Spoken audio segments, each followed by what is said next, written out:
Good afternoon, ladies and gentlemen. Welcome to the afternoon sessions of the Chicago Forum on Global Cities.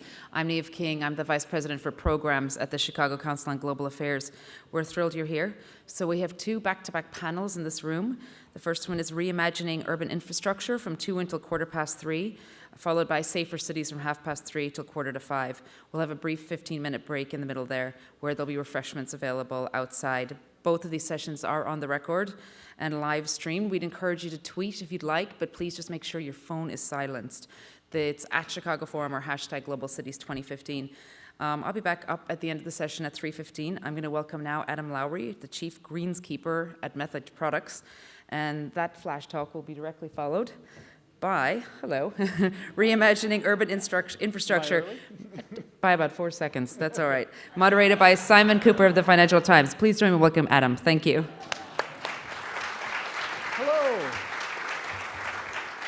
All right, I'm always eager. Thank you everybody for having me.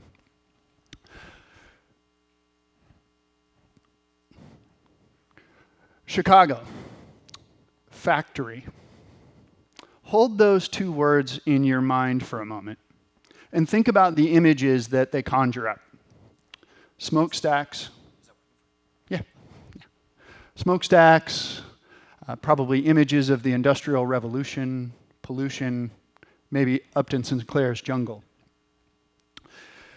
My business Method is out to redefine the association between those two words with this factory that we've just completed and are now operating on the south side of Chicago, dubbed the South Side Soapbox. Method is a business that I started 15 years ago based off of the belief that business, as the largest and most powerful institution on the planet, could be a force for social and environmental good. It was a vision that started, it was a big vision that started very small, with my co-founder and I mixing up cleaning products in beer pitchers and selling them door to door in San Francisco. And realizing our vision in the years since then has required us to redesign business itself so that we align our financial interests with the interests of society and the environment, so that the bigger we get, the more good we do.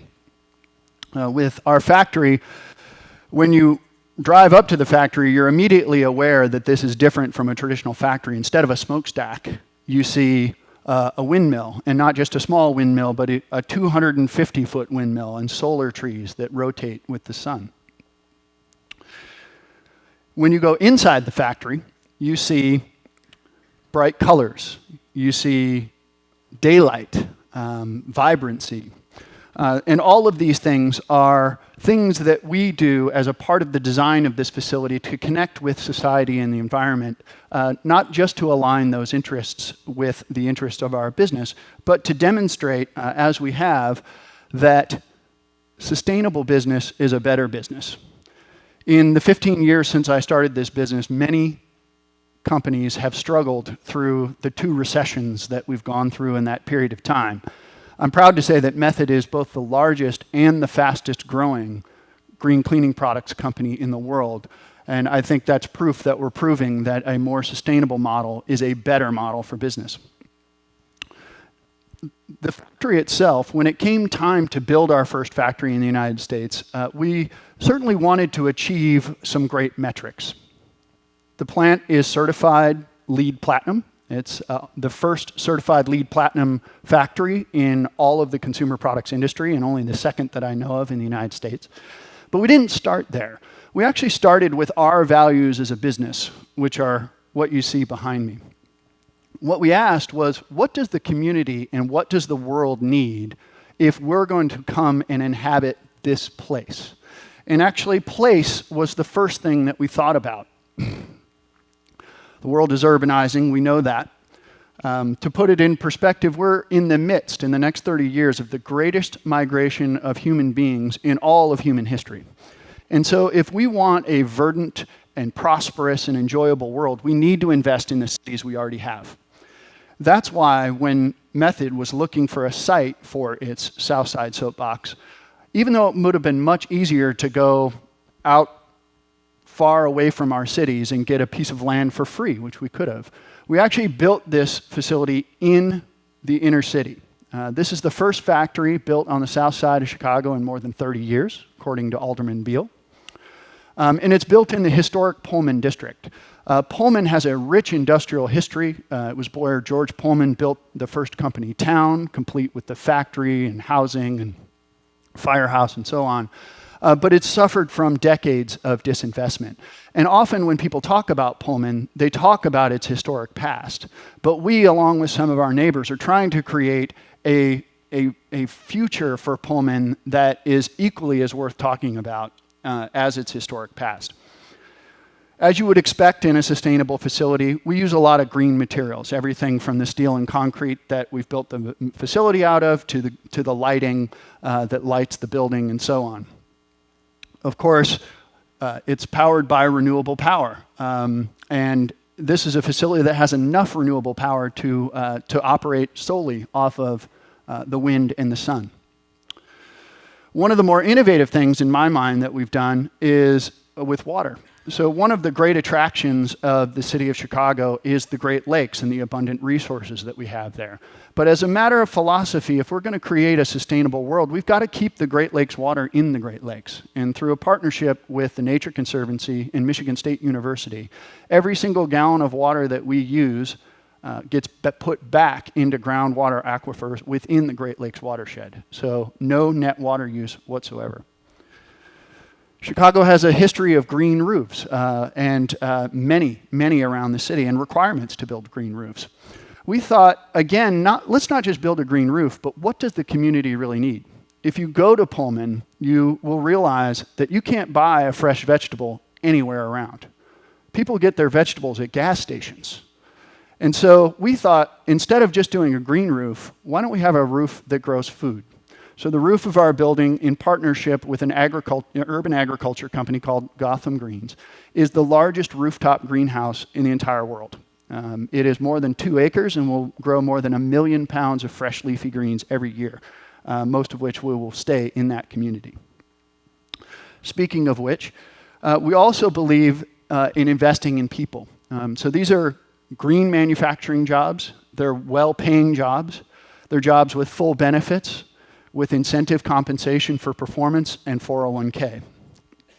And we also believe that if we're going to build an example of what we believe sustainable manufacturing should look like in the future, then we've got to share that example. And so we've built the facility to bring people in and show them what we've done. It's part of our philosophy of being people against dirty. People against dirty is what we call ourselves, and we like to say that we fight dirty in all of its forms, not just the dirt in your home, which is what our products do, but environmental pollution and even dirty business practices. But we look at what we've built on the south side of Chicago in Pullman within the greater arc of an evolution towards a more just and sustainable and prosperous world. And we hope that people come in, learn from our example, just as we've learned from the examples that have gone before us, and do better than we have been able to do. Thank you.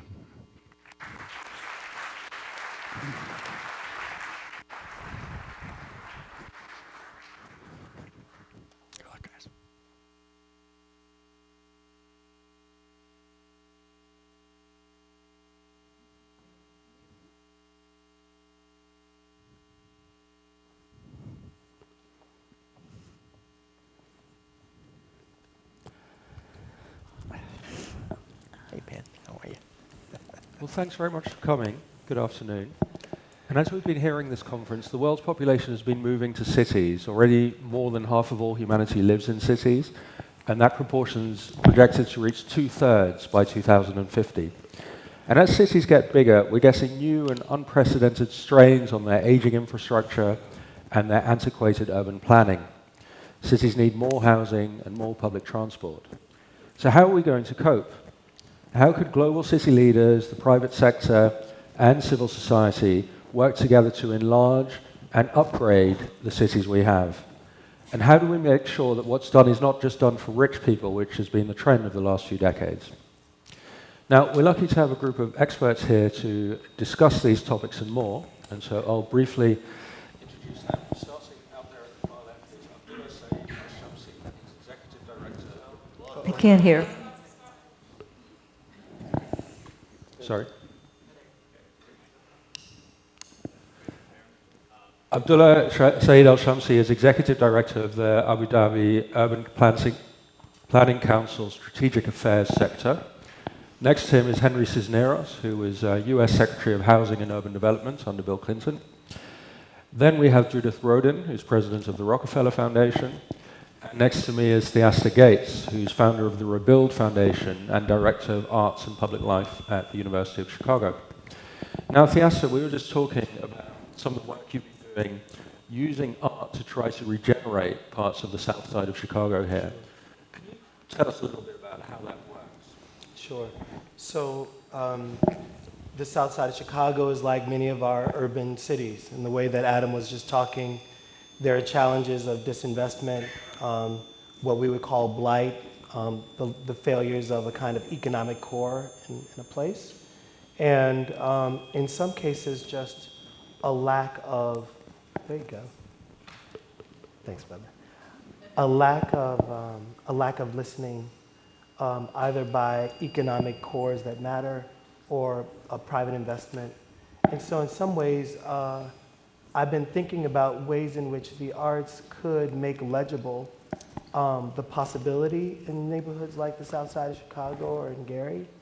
And then once legible, and maybe some unconventional means of reinvesting by investing in creativity, investing in young people who are creative, that we could then get to more traditional, conventional models of reinvestment in our city centers. Can you give a very concrete example of how that works, of something you've done there? Yeah. So I'm in the middle of the rehab of a 14,000 square foot former bank building in my neighborhood. The bank, 17 different developers had tried to develop it and couldn't find a business model that would work. That bank is not unlike other buildings that had been there and torn down. It was the last of those kind of large, great terracotta pillared banks. I thought if this amenity, if this building, which I think is an amenity, goes away, then we're just left with kind of new strip malls in this neighborhood. I didn't want that to happen. And so we had to find creative ways to reinvest in the building that would then allow cultural things to happen. And since that investment, there have been other kinds of announcements of new infrastructural investment, like big libraries come to Chicago, and then we found that as those other announcements started to happen, that developers became much more interested in the residential stock just behind, or additional commercial stock adjacent to the building. And so how do you kind of kickstart an appetite and a metabolism for reinvestment in poor neighborhoods? And I think someone has to take the risk. Henry Cisneros, another problem in global cities in recent times is as they become more successful and attractive, housing prices have gone up. Now, you've been a long-time champion of creating affordable housing, pushing cities to get affordable housing. Can you talk about what global cities can do to make that happen? Absolutely. Let me say, first of all, most people don't think of housing as infrastructure. When they think of infrastructure, the title of this panel, they think of roads and water systems and power systems and the other elements of the essential undergirding of the city. But housing is a very important part of the infrastructure of making it possible for people to live in quality neighborhoods, to afford being able to live near the employment centers of the city. So we need to think about housing as infrastructure. Great cities need a mix of housing types so that people of different incomes can live near each other and, very importantly, near the places where the workers are needed.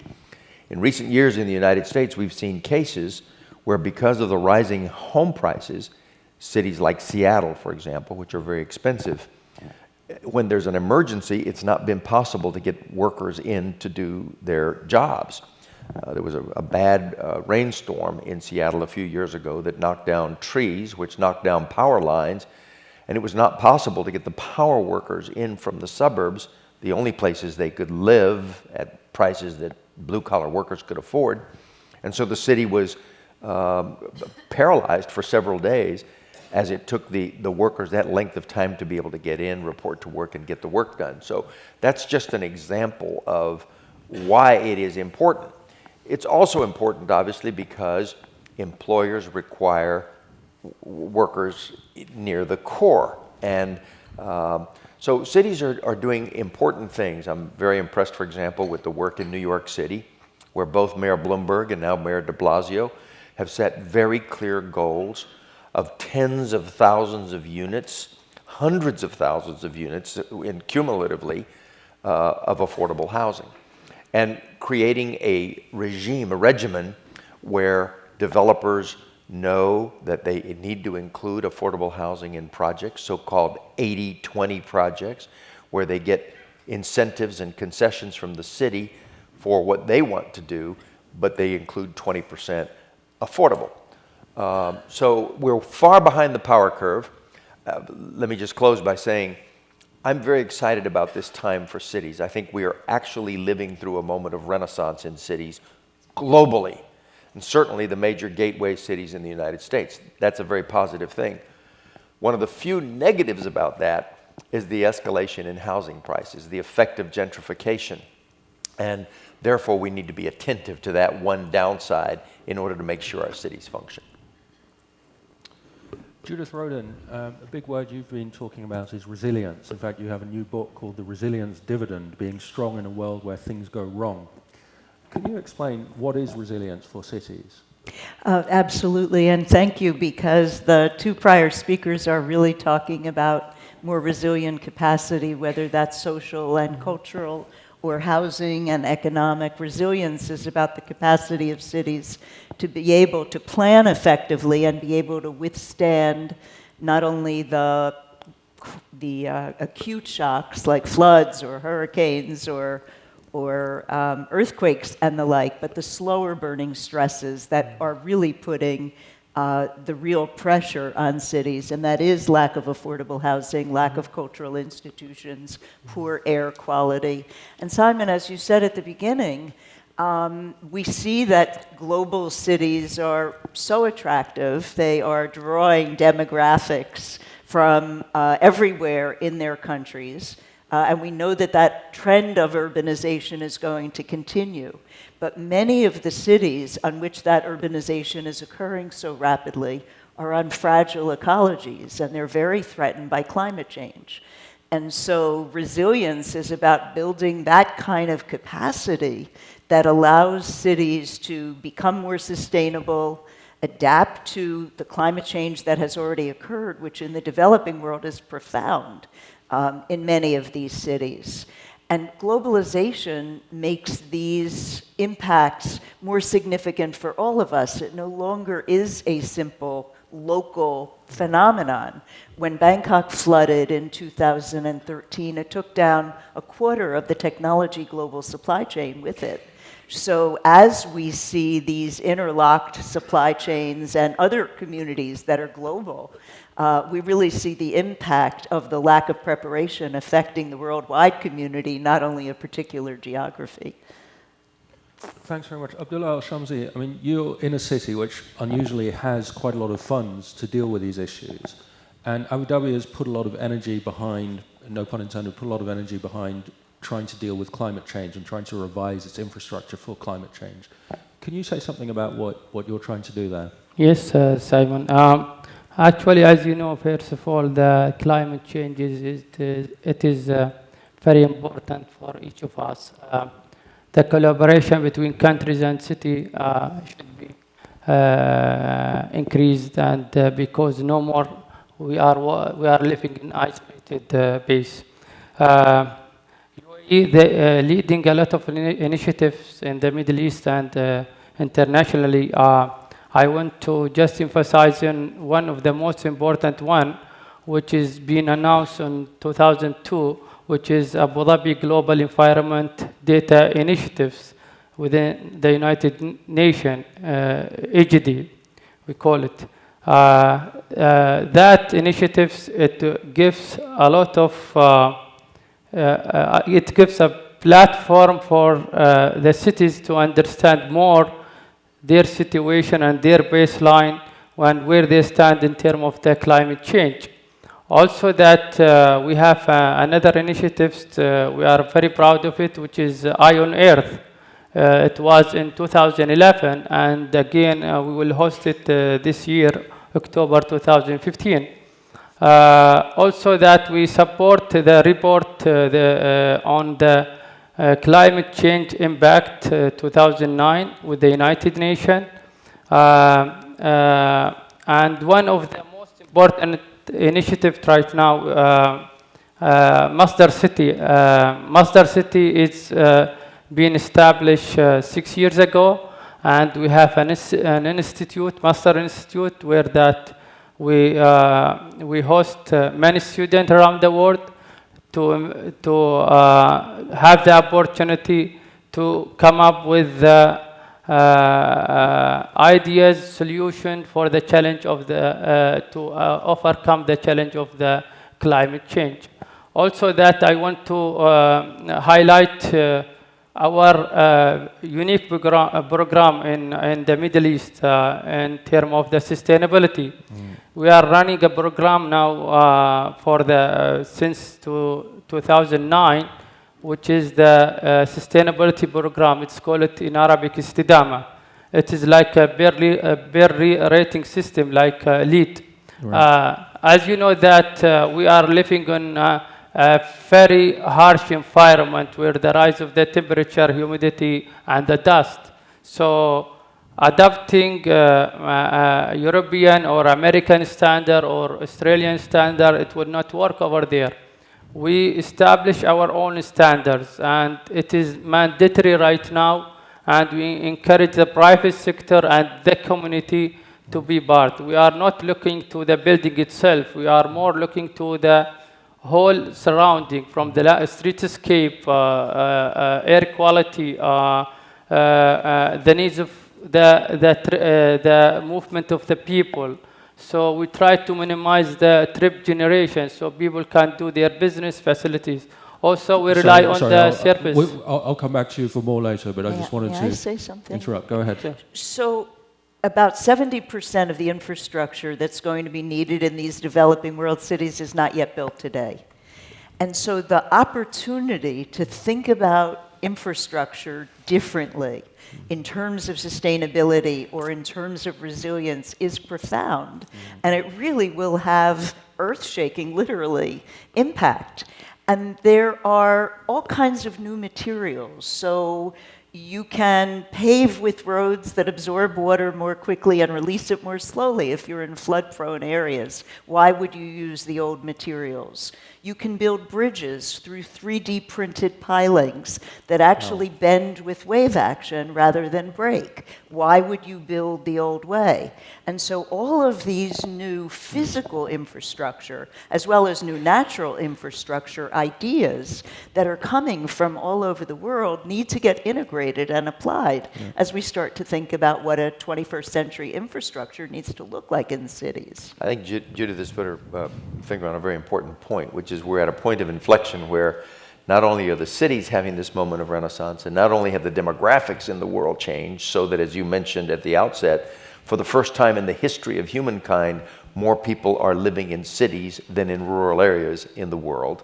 And we see entire national economies driven by these engines that are the great cities, but we're living through technological advances that should be applied to infrastructure. So we need to think not just about building more of the same because we have congestion, not just more streets, but smarter streets that have sensors in them that can tell you where the congestion is, for example, or power grids that are more distributed and have alternate energy sources as opposed to the old. So I think Judith's point is very, very sound, which is it's an interesting convergence of technology and demographics and economics that makes the new infrastructure really possible. And the driverless car is presumably also going to transform the city even of 10 or 20 years from now. Absolutely. You would be doing very different kinds of transit, very different kinds of housing as well. Housing that has sensors. Smart housing. Smart housing. As Henry just said, smart grids. Resilient grids are those that can go from any source of energy, depending on what's most available at that moment, sense when something is breaking down, Feedback. and have immediate self-regulating feedback, and then keep that piece which is broken from taking down the whole system. So we looked in New York after Superstorm Sandy, and as many of you know, all of Lower Manhattan was down for a week. With smart grid technology, it could have been switched off right at the bad generator, and the rest wouldn't have happened. So all of these things are available now, but they're not being widely used, and they're not yet being used effectively.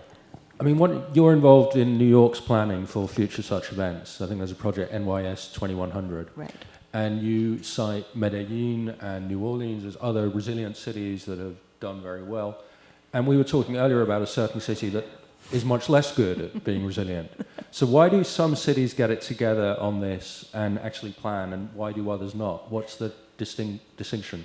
New York had Plan YC before it was hit with Superstorm Sandy, so it was already thinking about sustainability and resilience. And yet, as you mentioned, I chaired Governor Cuomo's commission on the recovery, the state recovery from Sandy, and we were shocked, given all the level of planning and all of the things that had gone before, like the 9/11 attacks, that somehow the city wasn't even more resilient. So resilience is a journey. Its capacity develops over time.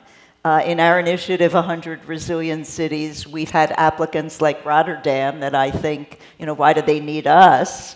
All the way to Ramallah, Palestine, that certainly needs us in terms of thinking about building resilient capacity. And so I think more and more cities around the world are really recognizing that they need the kind of technology that increases awareness.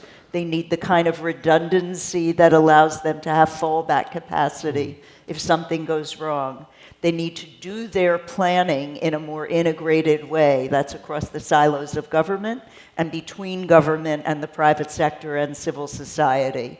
They need to be more nimble and adaptable, and they need to have these self-regulating capacities. Those are the 5 characteristics of resilience, and we are seeing many cities marching along that journey, but some shockingly not even yet thinking in that way and leaving their populations very vulnerable. So Simon, to answer your specific point, why do some cities evidence resilient and others not? My guess is you could probably say, in one instance, newer places that are building for the new infrastructure probably end up being more responsive to the new opportunities. Cities in China that are building brand new cities, they have an urban strategy and they're building new places, are just easier to replace the infrastructure than New York City.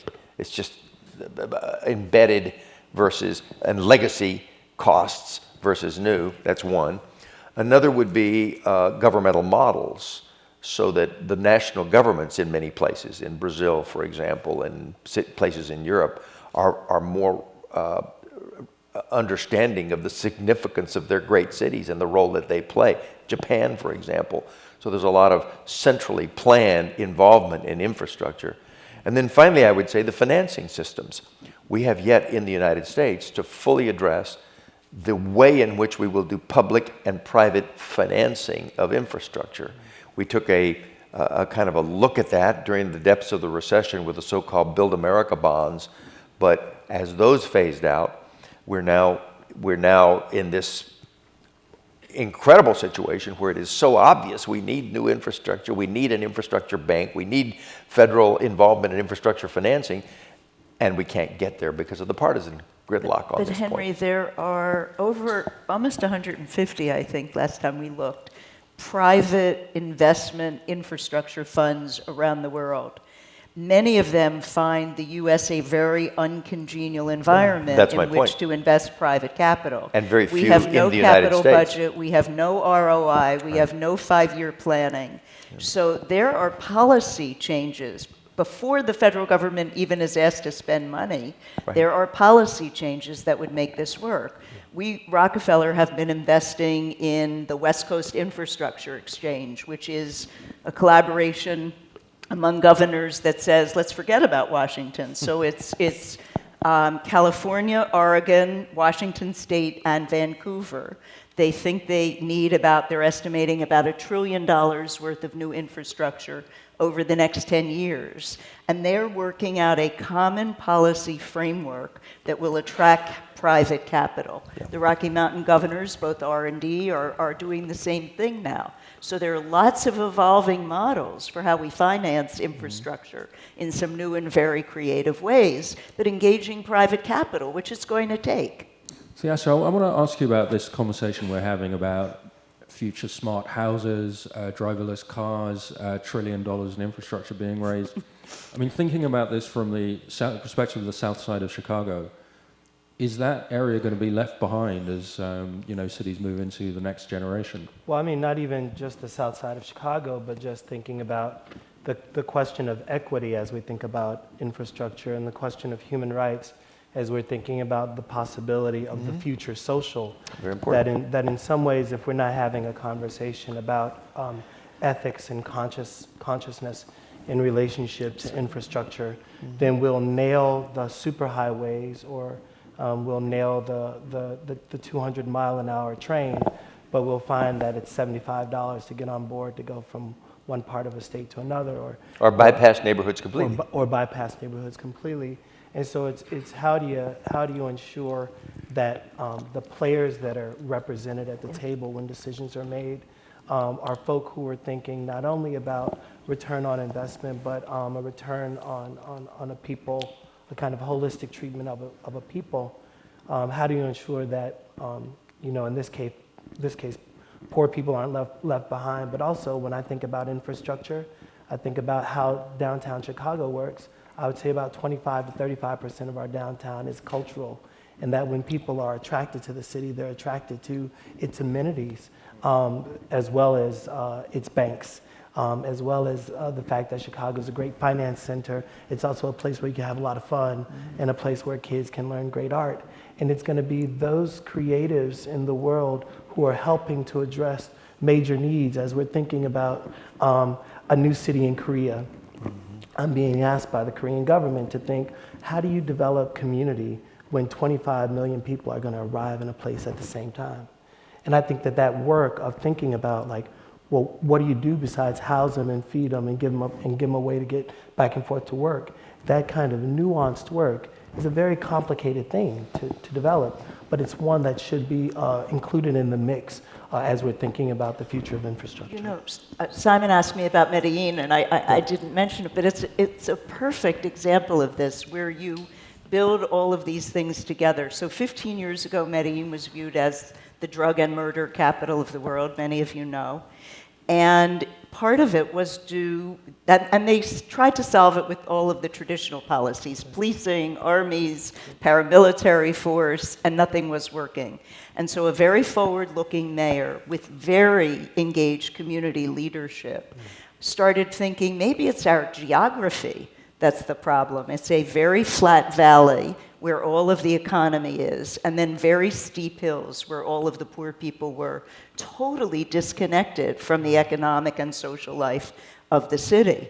And so they built a new transit system that connected a floor-level metro with gondolas, such as you see in ski resorts, to the hills, and where they couldn't reach the people by gondolas, they built escalators, actually, into the sides of the hills to get to the communities that were most remote. And at every station stop, they built childcare centers and after-school programs and health clinics.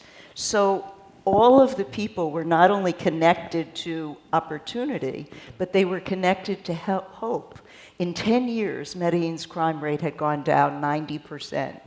So as you're thinking about social inclusion and infrastructure and economic development, here's an amazing example, and why I call the book The Resilience Dividend. One investment and sort of 3 bangs for the buck. You're affecting them socially, culturally, economically, and safety is being impacted. One investment.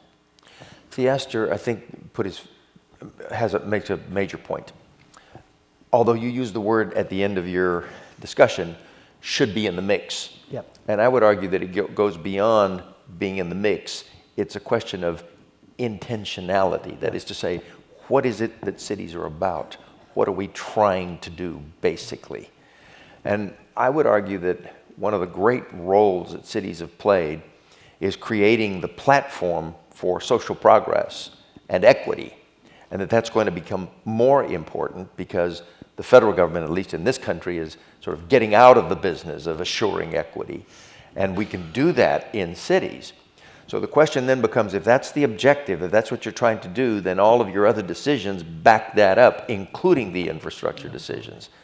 And you make decisions based on what cities as a platform for creating continuing social progress. They've been staging areas for immigrants. They've been places where poor people get a start, where public education is available, including public higher education, et cetera.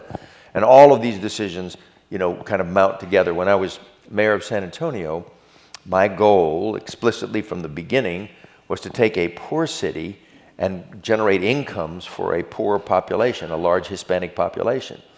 Now, it put me in the same boat as developers and business people who wanted to build power stations, including a nuclear power plant, to generate spinning reserves to attract industry. But my goal was a different one. I collaborated with them to get that done, but the purpose then was to use those lower rates to attract plants to the right neighborhoods, including a Toyota plant in the poorest area of the city that employs thousands of people and produces 200,000 trucks today. So it's all a question of the intention here. And I'm very taken with those discussions that are occurring around the world, where people like Enrique Peñalosa, the mayor in South America, argues that cities ought to not be just places for equity, but places where you create what he calls happiness. We don't use that word in public policy in the United States, but he says to create a place where people can actually have happiness by starting with equity, but then going to the next level, which is accessibility and cultural activity and so forth. So I think these things really do come together. Both of you said it well. Are you trying to create happiness in I don't think my staff is always so happy. I think that sometimes it's a lot of work to create, a lot of play. But I do think that there's a way in which, if we were to look at a city like Chicago and look at or places around the country, around the world where in some cases insignificant investment has been made in culture and in the creative and in people, the return on that investment and the ability to identify even new spatial markets in your own city, places that you never kind of imagined because you would never imagine going there. If you look at the explosion that's happening in the boroughs of Brooklyn and beyond, that there's a way in which 20 years ago a family never would have imagined themselves in Flatbush or Greenwood. But these things happen over time, or Greenpoint, but they happen over time in a way that creative people are able to make invisible things visible. And I think that sometimes they're willing to do the messy work necessary in order to create kind of transformation within a place. The challenge is that when that new economic opportunity is being created, is that economic opportunity also creating equity and opportunity for many. Abdullah Al-Shamsi, in the Gulf as well. Sorry, I forgot my mic. Here. In the Gulf as well, you have a massive wealth divide with mostly migrant workers at the bottom end of it. How, thinking ahead, is Abu Dhabi going to address that? First of all, that we'll try to provide the affordable houses for the different level of income over there.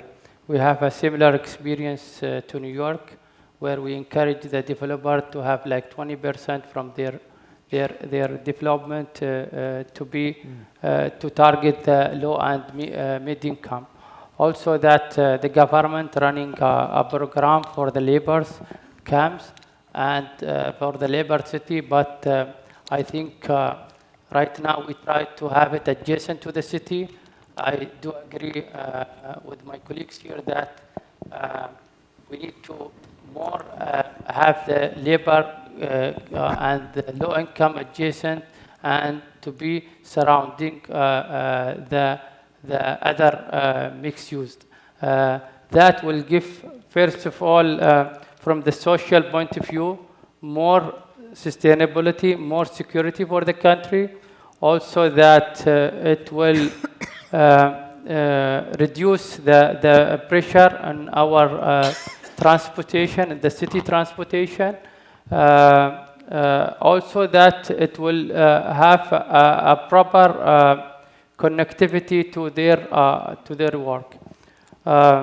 Also that we have a long-term program for the housing. It is not just even for the Emirati with the different level of their income. The government supporting that program, and we started already 25 years ago. And this is one of the most successful programs I have seen it in that region. Judith, looking ahead, the next 20 years, we've got this huge stream of people, most of them poor, going to be moving into cities, mostly in the developing world. Climate change is going to be worsening. What are the first couple of pieces of advice you would give to a city, whether it's New York or Shenzhen or Dakar, to what should the first things be that those cities are doing now? Our work after New Orleans really has been mostly in the developing world. And so one thing we've seen is that planning and awareness is absolutely essential. For example, we've been working with all of the coastal cities in Vietnam, many of them exploding with economic development, big hotels and development being built. And so we worked with those cities to do hydrology mapping on the lands that they had given for economic development, because often the poor people live right behind the beach area. And many of the projects that they started, to their credit, they stopped because they saw that there would be extraordinary flooding over and over again back into the poorer communities. So that kind of awareness that takes an inclusive view about who is impacted by economic development and how that should proceed is very critical for many cities, including developed world cities that are, again, going through, in a lot of these cities, an explosion of building.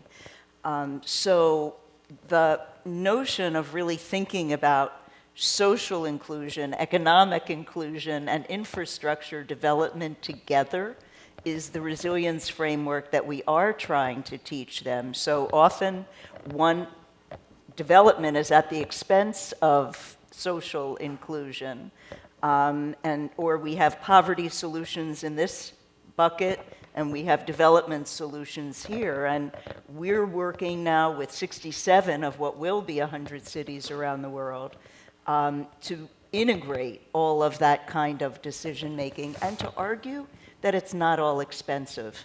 So in Vietnam, for example, in several of the coastal cities in India and in Indonesia where we've been working, it's natural infrastructure, replanting mangroves along the coast, building berms that could really make a huge difference and would have made a huge difference in New York in the Rockaways if people weren't afraid that their views would have been blocked.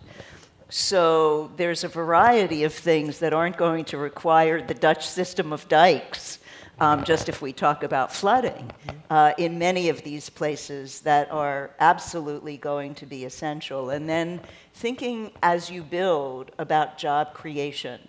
That is, there are many ways to solve poverty and social and economic exclusion. And as we've already heard discussions today, thinking about your own populations first, as you're thinking about how you're achieving your economic and infrastructure development goals, is a very, very good strategy, and we're seeing that work around the world. Simon, let me just say a quick word about what Judith has just spoken of in the global context. In some sense, the challenges we have in the United States are a lot easier than what exists in other parts of the world. I'm vice chairman of Habitat for Humanity International, which is built 1 million homes now in the world since it was founded 40 years ago, and is running at the rate now of 100,000 interventions with families for housing, including these awful situations such as a tsunami in Indonesia this decade, and the typhoons in Manila, or rather in the Philippines 2 years ago. And my point is that it is so easy to forget just how dire circumstances are in some parts of the world as we see people coming in from the rural areas into the cities. And the formula that Judith laid out is exactly correct, but it is so much work in each of the pieces. I am in the housing field, so I pay attention to that. And it is an absolute first step to provide people decent housing who have virtually nothing. I was in the townships outside of Cape Town in March, and was stunned by the inadequacy of sanitation, basic sanitation, and light and security for people living in those townships. And we see that all over the world. We know that housing is the beginning of almost all the other social change that we want to make, because if people don't have a decent place to place their children at night, to place their head when it gets dark and unsafe, then how can they be thinking about their children's education, or about family health, or about the jobs that they want? So we've got to take these things in pieces and then get really serious about addressing them in the world. But, I mean, when we think about why people in the Cape Flats don't have sanitation, when we think about why all this happens, and why and how the decisions will be made in the next 25 years in cities, isn't it just about power?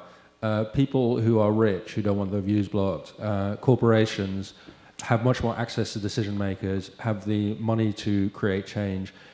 How do you see that, Theaster? How can poorer people get heard, simply just get to the table and say, this is what we would like to happen? How can they even put pressure?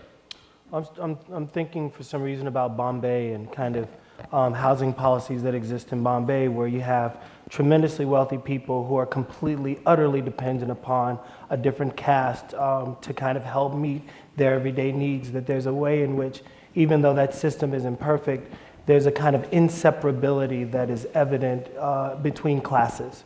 That there's a kind of there's an understanding that one system doesn't function without the other.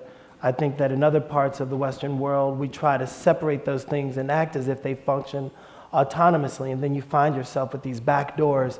There's never actually a kind of master plan of inclusion that thinks about the $1 trillion that's necessary for road construction over 4 states. That's actually someone's gonna get those jobs. No, not just roads, but right, all infrastructure. Right, all infrastructure. And so if there are ways that we could start to imagine new unions, parallel unions, that can kind of help to complement the kind of great building activity that's happening, or more inclusion in the traditional modes of apprenticeship and guildmanship that's happening in our country, and making more access for those who are in need of training and learning, to kind of give them a pipeline opportunity into the workforce. That would be one way. Simon, I have a less dire vision than your question would propose. So we fund an amazing global group called Slum Dwellers International. It started in the slums of Mumbai and Dharavi by an amazing woman, Sheila Patel, and it's now gone to 28 other countries.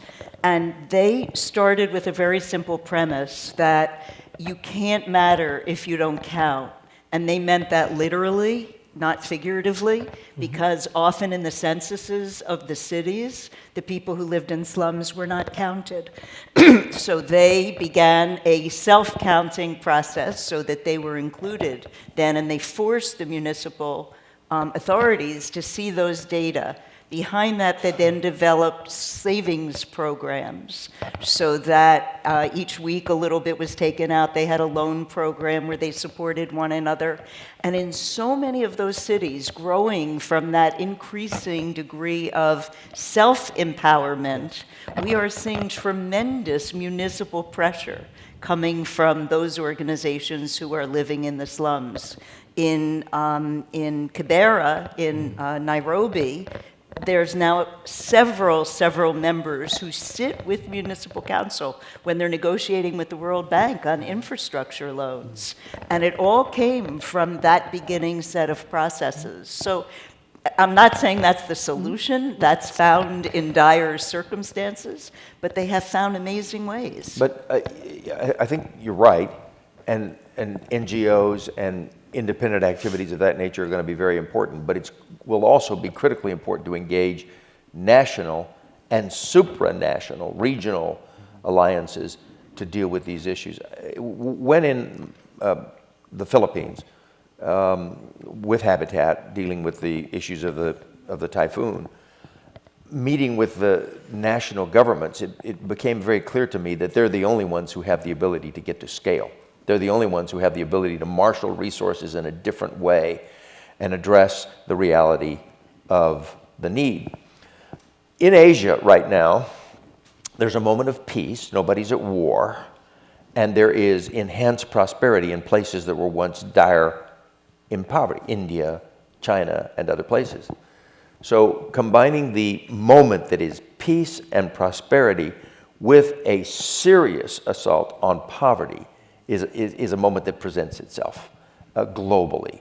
And so the push needs to be made to do that in this new era where the cities have such primacy. If indeed this is the first time in human history where more people live in cities than in rural areas, then is that going to be a good thing for those human beings? Does it mean less isolation, less poverty, less illness, less sickness, less malnutrition in rural settings now that people are in urban places? Well, the evidence is not clear. It could mean favelas in Brazil. It could mean townships in South Africa, unless an urban strategy is matched to a larger strategy of addressing poverty in a global context of greater peace and prosperity.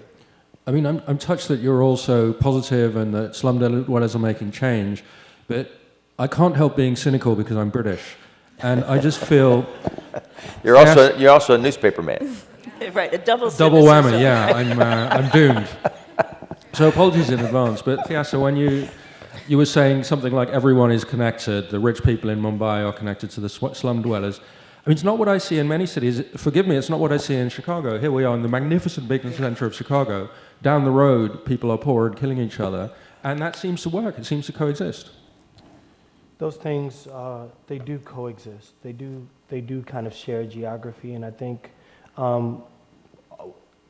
if we look at political theory, I think it becomes really evident that when we fail to recognize the needs of the poor, there's a way in which that need becomes an insurgent need. It becomes a kind of violence against the entire city or against the entire country. It will not rest. And so I think that there's urgency. I mean, we haven't talked a lot about education today, but I think that part of one of the major challenges is that we haven't done the major assault on education, that we have created more and more private schools. We've imagined that the charter system is the only way, that if there was a moment in American culture, at least in British culture even, when the public school system was fine and that your coursework would allow you to have kind of shared values and an understanding of why voting matters and a sensibility around the humanities and what it means to be human, that and it could help you get a job and make it to college and then create new outcomes for yourself, that I don't think that there's equity there. And so when you start to really dismantle the role that education plays and more of these kind of innate familial challenges, I think that it becomes hard to like imagine a civil and just society when some of those basic tenets aren't being really kind of nurtured and fostered as priorities nationally. And so I do want to believe that education is a priority for us all. I don't feel it happening for our poorest, and I see every day that those who are of influence and power make schooling a priority for their families. And so they make options that are not always public options or chartered options. They try to secure for themselves great futures. And so I wish we could secure more great futures for more people in our country.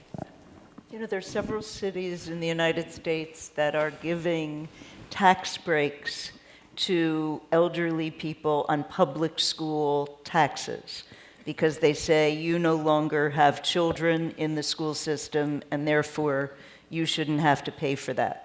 What do we think about a public policy that says we don't all live in a shared environment in which we all have a stake in public education and in people's futures? Don't we want a society that believes that? Is New York a society where everybody has a stake in public education? No. No. No, believe me. I mean, I'm not validating any particular city as being positive or perfect. I'm saying that it looks like our policies in some places are actually going against the grain of saying that these are shared problems, we need shared solutions, and they are deep. They do have to do with education and structural inequities. And one of the things that looking at Baltimore and Ferguson and the recent Oakland outbursts, if we only think it's about policing, we're going to be treating, again, the Band-Aid part of the solution, rather than once again getting to the fundamental roots of what are driving inequities like this in the United States and other parts of the world. And yeah, I mean, for some reason I feel kind of like the GI Bill. I'm thinking a lot about the GI Bill in this moment, where the U.S. understood that they sent a large portion of its young people away to war, and that those people were coming back, and they would have been deprived of certain basic human rights, like a right to education, a right to fair housing, and economic opportunity. And so you get a GI Bill that offers you a chance to go to any school you want, a place to live, and a bank loan that would allow you to buy a place. And so I think that there have been moments when the U.S. has tried to tackle at a policy level the kind of gross inequities that happen in particular moments. I feel like we can continue to leverage those ethical policies for more people to ensure greater outcomes. And I think that it's something that in terms of a national strategy or nation-building strategy isn't that complicated. It took a world war to make the GI Bill. But you all have... We have those. Yeah, maybe the next one. You've all come up with some very inspiring examples of things that do work or can work. And I wanted, just before we throw it open to questions from the audience, if each of you could name one policy you've seen somewhere that you would scale up nationally or globally, what would it be? Just one little wonkish vignette of something that really works well. I was thinking, as Judith was speaking, of the initiative in Denver where they passed a bond issue to create a fund to guarantee that every child who goes to the Denver schools, public schools, has the funds to go to college. So if your last 2 years achieve a B average and 95% attendance, which means you're trying, and you didn't have to have a B before, but you can get to a B in your junior or senior year if you know that that's what's required. So you can improve to the B and you have to attend, then you'll have the money to go to college. Money will not be an impediment for you not going to college. Now there's a city that is recognizing the primacy of education as part of the new infrastructure. Human capital, the new infrastructure. That's one great example of best practice. Anyone else? Judith? For me, it's Porto Alegre, Brazil, and participatory budgeting. So a third of the city's budget every year is decided in a completely democratic participatory process by all the citizens, not by voting in a booth, but by debating one another and coming up with an allocation that they agree. And the city officials cannot overturn this. And it's a pretty amazing practice in democracy. Mm-hmm. It's called participatory budgeting, but it's really reaffirming what democracy should feel like. We're working with Christchurch, New Zealand as one of our 100 resilient cities, and they were leveled by 2 earthquakes. And so they're going to rebuild completely. They need to. And the mayor sent teams to Porto Alegre to see that process. And so all of the decisions around how they will rebuild, where they will rebuild, what they will do structurally, socially, economically, are being made using that process. Most recently, they've been designing their new electoral districts because they're really rebuilding the whole city. And through this participatory democracy process, they decided that they wanted every electoral district to be as heterogeneous as possible. In other words, one of the citizens said, not the United States. Abdullah, can you mention? Yes, one of the most important program I've seen it in infrastructure in Australia, that they have 12 criteria across the whole countries. They classify the city. They have a 2050 program to distribute the fund according to those criteria. One of the most important, to judge on their performance is the transportation after 2006 in Melbourne. It is dramatically improved, and they upgrade the cities. So they go and the whole content of the infrastructure, not in a silo-based city by city. So that gives advantage for the government to take the fund and finance the renovation in a very smart way. And really, this is one of the most practice I have seen it interesting. Thank you. Sure. Mine is a little more homegrown. When I was finishing undergrad at Iowa State, a study came out that recognized that women were underrepresented in the science, and especially ag science. A group of corporations got together to target high school students throughout the state of Iowa and kind of target women who were achieving high in math and science to encourage them to become scientists. We went from 15 female science majors in my undergraduate to 325 when I returned for grad school. It actually worked. Yeah, because of this kind of direct corporate intervention and saying there's an acute problem that we have, we'd like to address it, and it happens with our high school girls. Can we target these things? I'd love to see that go to scale. Thanks, everyone. Let's have a couple of questions from the audience. We'd really prefer questions rather than speeches. And if you could also briefly identify yourself. Thank you. I think there's a roving microphone. This question is for Mr. Gates. As a UFC alum and a Hyde Park resident, I can't thank you enough for the efforts that you've in your organization has endured and gone through and created for the local children. And I play sports with kids in the park who utilize your programs, and I have nothing but positive thoughts. My heart goes out to you.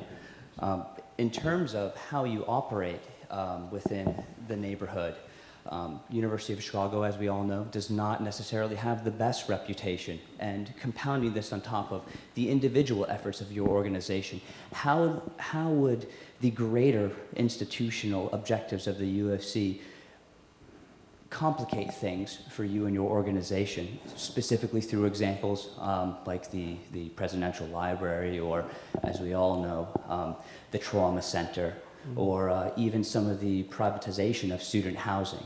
Sure. Thank you very much. Thank you so much.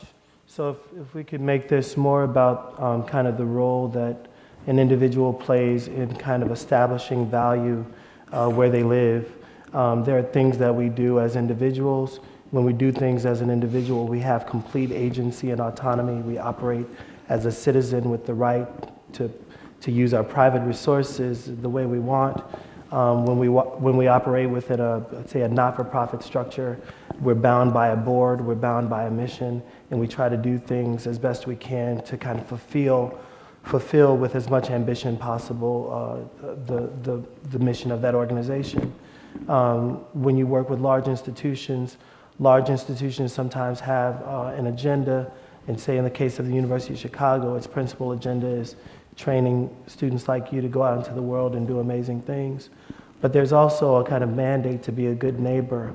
And I think that mandate to be a good neighbor, once that's iterated, once it's uttered by the president, then we all have this opportunity to then be ambitious about what it means to be a great neighbor. And so I think that what I've tried to do is, in the varying facets of my life and the varying facets of our lives, if we could not only lean on our role as a philanthropic leader to do the work that we do, but also as a private individual, that we try from all of the mechanisms possible to create as much change as possible, then I think that you'll find that there are ways in which big institutions can do things that me as a private individual can't, and you try to move all of those systems forward to affect as much change as possible. That's very smart. And let me just say, as a general point, Simon, the University of Chicago is one of the classic anchor institutions that cities are building on these days. The dynamic that's happening in so many American cities is their economy is changing from the old economy of manufacturing. So now you have empty plants that once manufactured cars and textiles and all kinds of things. And in their place are great big medical centers, big universities, corporate centers, cultural centers. Those are the new rationale, if you will, of the new economy, of the new urban economy. And so it's critical to establish those linkages, because those anchor institutions like the University of Chicago are contracts, opportunities for small business, neighborhood development, security nearby, spawning retail and commercial activity. It really is very central to the new urban economy. And Judith did it as president at the University of Pennsylvania in a classic way. Thank you. I'll just say, having helped to do it at the University of Pennsylvania for a very disadvantaged neighborhood around us, I think a university has an even higher obligation as an anchor institution. I don't think that we can exhort our students to be civically engaged unless we demonstrate what a civically engaged institution looks like. And so we need to walk the walk as those kinds of anchor institutions. Today we've been talking about her book about resilient cities. She also did one about the University of Pennsylvania and Philadelphia. Any other questions from the audience? Yes. Hi, Scott Bernstein, Center for Neighborhood Technology. This is mostly for Judith and Henry. It seems that what you were both saying at the beginning is that the work that needs doing is in the places that most need work, and maybe that's a way to frame the infrastructure issue. It's both the physical networks that cities need to thrive, and it's the social networks that makes it possible for everybody to participate in them. But in Chicago right now, the infrastructure discussion, and in dozens of other cities we're working in, have been sidecarred by discussions about pension funding, for example. And so we have this really interesting point in history where two long-term unfunded obligations are in tension with each other, and people aren't asking the question, can we really afford to do one versus the other? Now, is there a way we can imagine building a demand for essential infrastructure investments that becomes as sustainable a demand as, say, bank redlining reversal was for 30 years, or getting toxic emissions out of cities were? It seems like it's always easy to sidecar the long-term essential investments, and we don't really have a movement right now, national or local, to really keep going on this. How do we actually build that essential demand? Not everybody can be one of the 100 resilient cities. Sorry. So how do we make that happen? Well, let me just take a stab at it. First of all, there will have to be measures of pension reform, and it is a critical issue in cities all across the country. The legacy costs of previous decisions made just require some tweaking and some cooperation from public employees, fire and police, and others who are those pensioners. And more and more cities are recognizing they can no longer put off their infrastructure challenges. So it both have to be worked on. They're both critical. And interestingly, there is a certain kind of interwoven aspect to them in that. Earlier you mentioned the Australian example and the way they're prioritizing infrastructure. The source of the money for that is pension systems.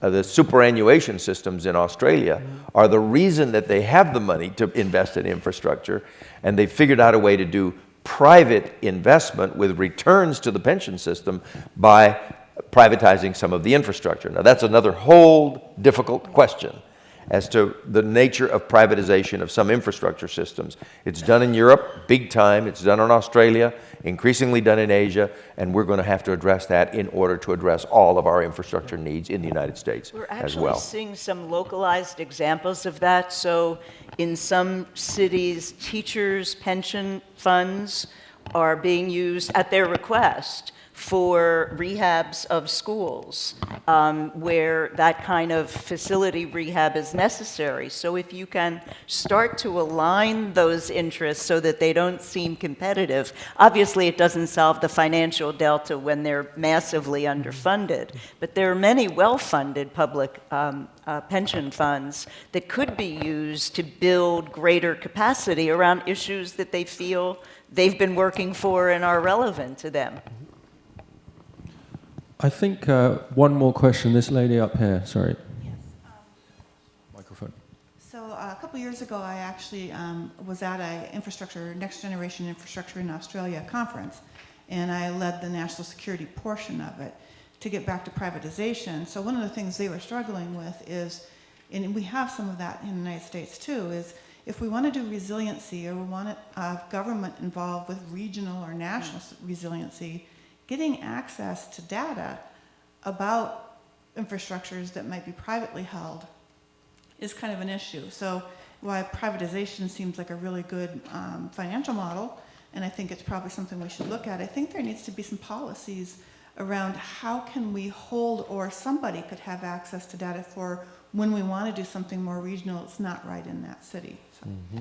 We see a good example of it in San Francisco. They've created something called the Lifelines Council, where the private sector service companies, the cable company, PG&E, the electric company, and others are actually sharing data with the government so that they can build resilience planning together.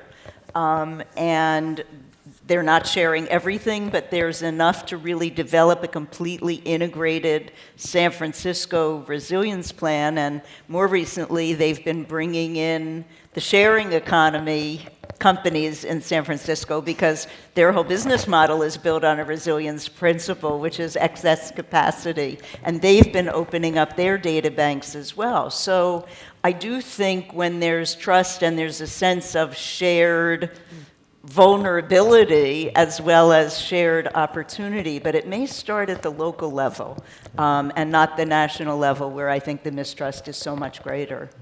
Just the funny things here that the data, it's generated by the private sector. The majority of the data of the infrastructure done by the private sector. So sharing the data is not that, especially at the moment. Sharing the data, it's easy to access any data, but we have to be smart enough to secure whatever needs to be secured and to share whatever needs to be shared with the private sector, because end of the day, the private sector is our partnership to develop any country.